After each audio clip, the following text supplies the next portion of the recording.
Chicken पण चोरीला जातं हे काय मला आज समजलं. ते कसं झालं ना, पुढं सांगतेच तुम्हाला. पिल्लूचा इथं डान्स चालू होता आणि सिलेंडर संपला. स्वयंपाक करते तोपर्यंत सिलेंडर संपला.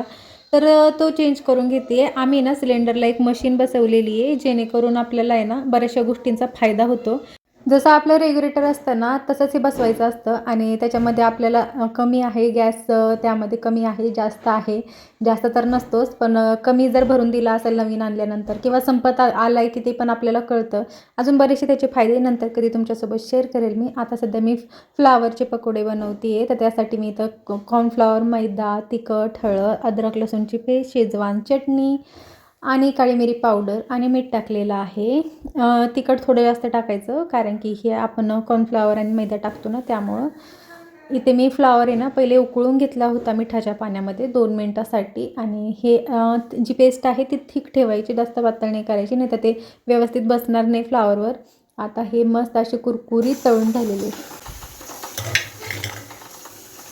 आणि ह्या पकोड्याची रेसिपी तुम्हाला आवडली असेल तर व्हिडिओला लाईक करायला विसरू नका. तर काय झालं, मांजर आलं मी तर किचन, मामाने किचन आणलं होतं. किचन नाही, चिकन आणलं होतं, मी किचन मध्ये ठेवून वर गेलो लगेच आणि परत खाली येऊन तर बसलो. किचन कुठे गेला म्हणून मामी विचारली तर मांजर घेऊन गेले म्हणून सांगितलं. तर झालं असं की दुपारच्या वेळेला ह्यांनी चिकन घेऊन आले ते आणि मी वरती होती. पिल्लू अंगणात खेळत होता आणि आई झोपलेल्या होत्या. त्यांना आईंना माहीतच नाही की आई झोपलेल्या आहे मागच्या घरामध्ये. तर ह्यांनी आईच्याकडेच पिल्लूकडेच देऊन टाकलं की आईकडे दे ठेवायला.